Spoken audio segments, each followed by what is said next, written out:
Hello, Scoobies, and how are you all doing? I hope you're doing fantastically fabulous, and if you're not, that's your problem, not mine. But just know that I love you regardless, love you regardless. I was doing some workings last night, and just everything is everywhere. I want to talk to you about this. You're like, it's a smelly candle. You're right, it is. And it smells like berries. It actually smells really good. But what I want to talk to you about is that you can work these candles. You may have already known this. A lot of you don't. Because like when you're at the grocery store, right, and you're picking up like smelly candles to make your house smell nice or whatever, you don't generally think of, oh, can I use this in witchcraft? Oh, it smells. I can't use that in witchcraft. If that's how you think, please get off of my channel and unsubscribe because clearly you don't know anything. Or stick around and learn how to work candles like this. Now, this is just a smelly candle. This is not a working candle. I was contemplating making it into a working candle, but I didn't want to. Now, look at the wick. I don't know if you can see the wick. I'm hoping you can see the wick. Pray that you can see the wick. But in here, these wicks, they're not very good. So they tend to bubble around the tops of them, and the flames tend to get big and they scorch the sides, and the wax doesn't evenly melt and all of that stuff. So reading them, not a good idea. However, you can still work them. A lot of people say that if you can't read a candle, you can't work the candle. And that's not true. That is not true at all. In any way, shape, or form. I've seen on Facebook posts where people will post candles like this and be like, can I use this in a working? And a lot of people, including people who look like they've been practicing for 15, 20 years or whatever, they say, no, you can't work these because they're not actual jar candles. They're not meant for magic. They're just meant to make your house smell pretty. Do you like my nails? My nails are pretty. Don't you like pretty nails? Anyways, so you can work these because at the end of the day, it's all about intention, intention, intention, intention. Say it with me. Intention, intention. Clap it with me. Intention, intention, intention. What is it? That's right, Amber Honey Raven. It's intention. So it doesn't matter what kind of candle you have. If this is the only kind of candle you can get for being red, and you maybe want to offer it to the Morrigan, or maybe you want to work a love spell like I'm going to do, then it doesn't matter because it's all about the energy that you put into the candle, okay? I don't know why I picked this up. I was gonna put it into here, but don't do that. The other thing that I wanted to talk about while I dress this candle, I'm not going to put the intention, well, I might. We'll see, because this is a Beleth working, right? Like, how many Beleth workings do I have on my channel? 1 billion. I have 1 billion. You're like, should you be looking for love right now when you're jobless? Like, can you even afford to go on a date? No, I cannot.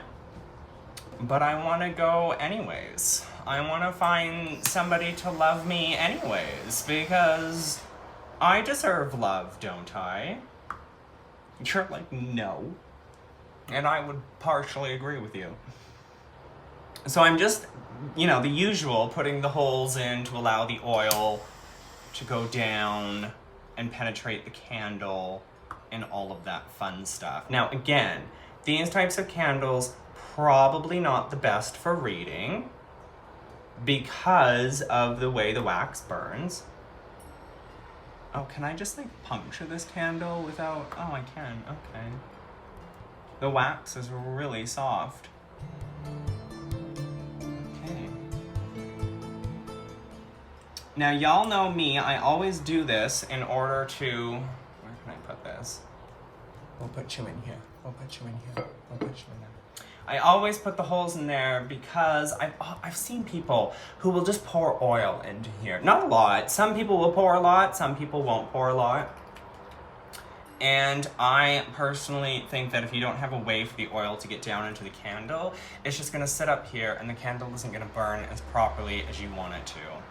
So what we're going to do is we're going to put a little bit of this love oil in here. You're like, that's a ugly looking love oil. It really is an ugly looking love oil, but it is blessed by Beleth. You'll see that video eventually. You'll see the video of how we made love oil eventually. You're like, how are you recording videos right now? I thought you canceled your Adobe subscription. I checked, and my next payment is September 6th. So as long as I cancel it 2 weeks before that, then we can still make videos, right? We can still make videos. Don't you want me to make videos? You guys are like, what's your next series that's coming out? The Grimoire, season 2. You're like, oh great, we get to get dark and twisty. It's the end of summer and it's going on to winter. So yes, we do get to get dark and twisty.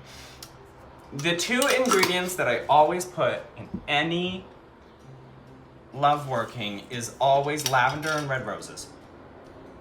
Those are the 2 base staple ingredients that I like to put in my love spells. Now, I don't like to put a lot of herbs in there because these herbs will catch on fire.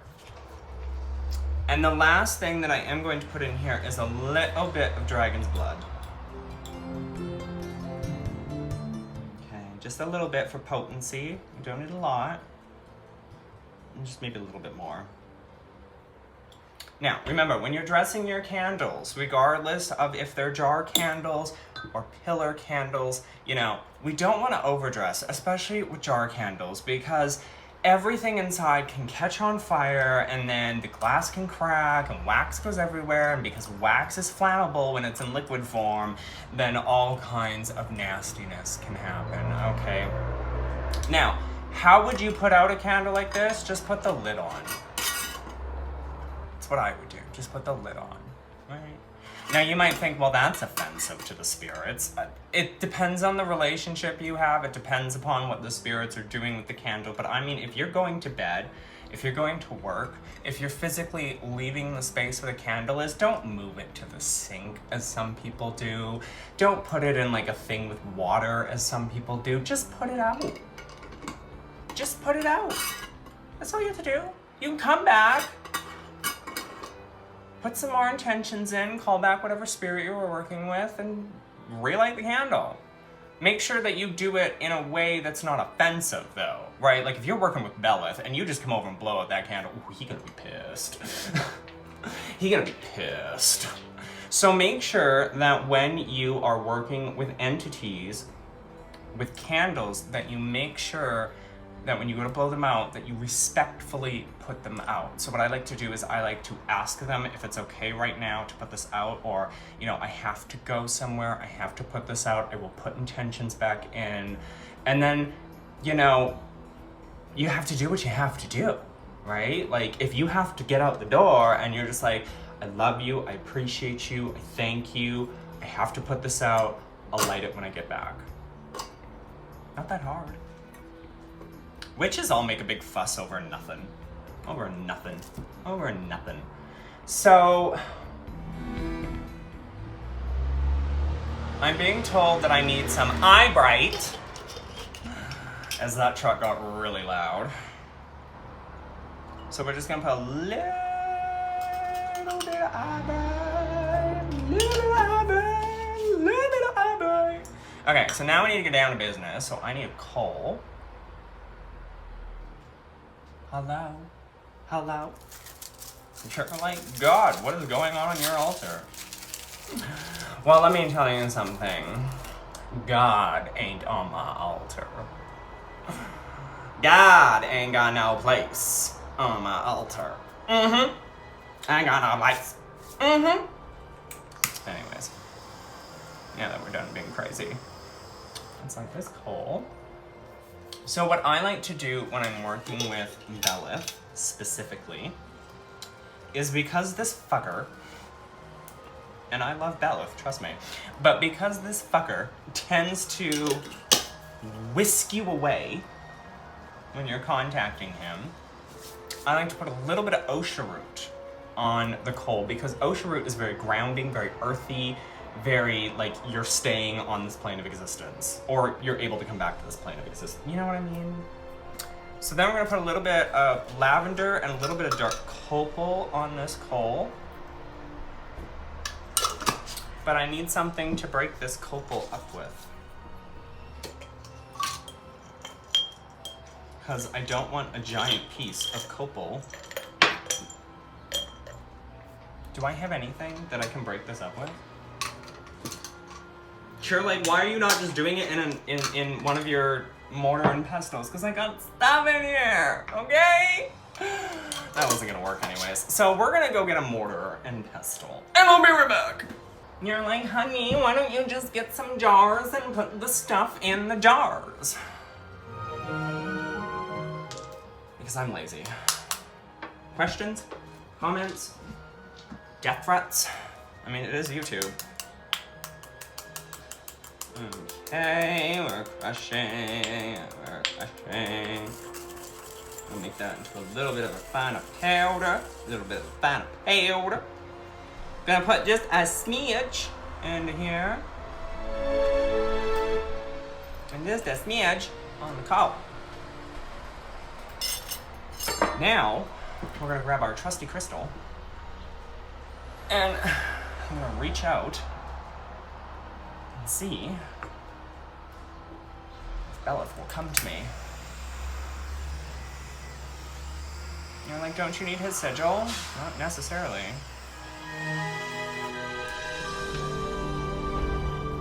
Okay. Just focus, just concentrate, just close your eyeballs, just breathe. Breathe with me, okay? Let's breathe together.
when you finally...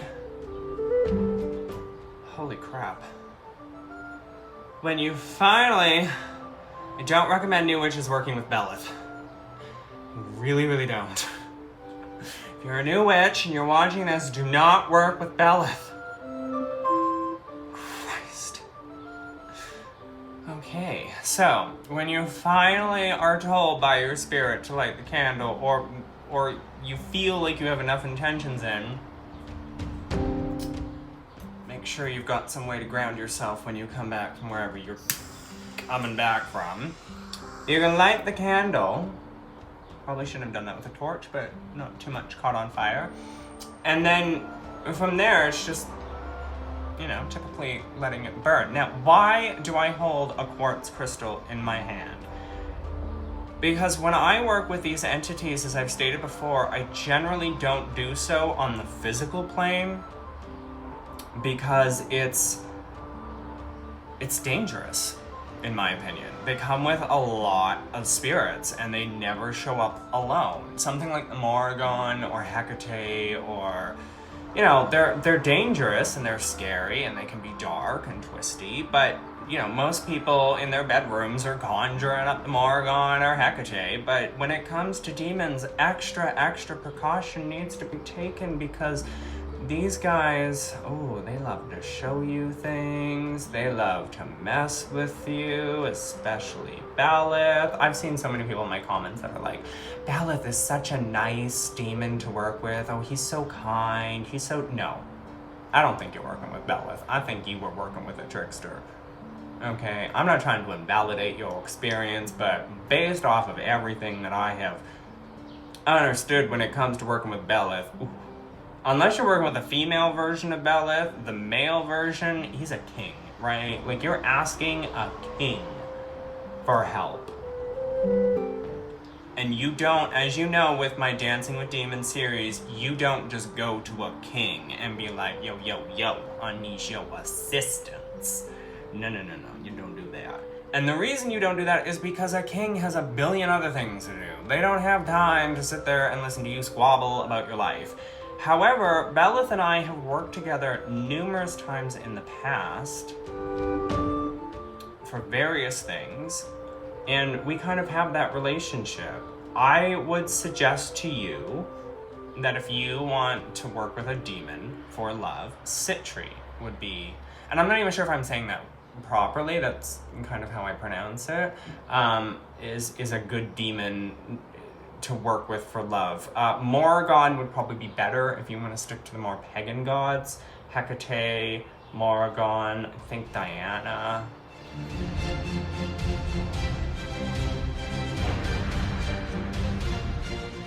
The energy. Ooh, girl. So I hope that you guys got something out of this video, and I hope that you enjoyed, and I'm gonna try and keep pumping out videos and all of that fun stuff, and I love you, and I'll see you in the next one. But I just want to reiterate that yes, you can work these jars, because you just saw that I'm able to work this jar. Girl, don't mess with me. Don't mess with me. Don't put your drama out there. You know I can work this jar. I work any jar. Can't seem to get a job though, but I can work any jar. We are going to, in more videos, we are going to continue to work this money jar. Okay. And we are going to unwrap and work this smelagrin candle, which is going to be used for money as well. Okay, so stick around, because I don't know when those two videos are gonna go up. But you've already seen me work this one like a trillion times, but when it comes to jar magic, you really gotta work it. You really gotta work it. You gotta keep it going. You gotta keep it working, right? It's not a one and done thing. It's not one of those things you just burn a candle on top of the jar once and then it works. Maybe it is for you, but generally not how witchcraft works. Witchcraft is not pop it in the microwave, 5 minutes later it's done. No, it takes time. It takes effort. It takes reaching out and communicating with your entities and doing your divination and really kind of dedicating yourself to that particular cause. If you want a job, you've got to pound that pavement 7 days a week, 8 hours a day, work your magic. If you want that love, you've got to work that magic and also your, I guess, dating apps or you know, especially during these scary times, right? working those dating apps. A lot of people don't want to date right now because of what's going on in the world, but I mean, if you mask up and you socially distance, I can't see how you can't meet up with somebody for coffee and get to know them, right? Because relationships don't just happen overnight, they take time, okay? So I'm gonna go now. I love you.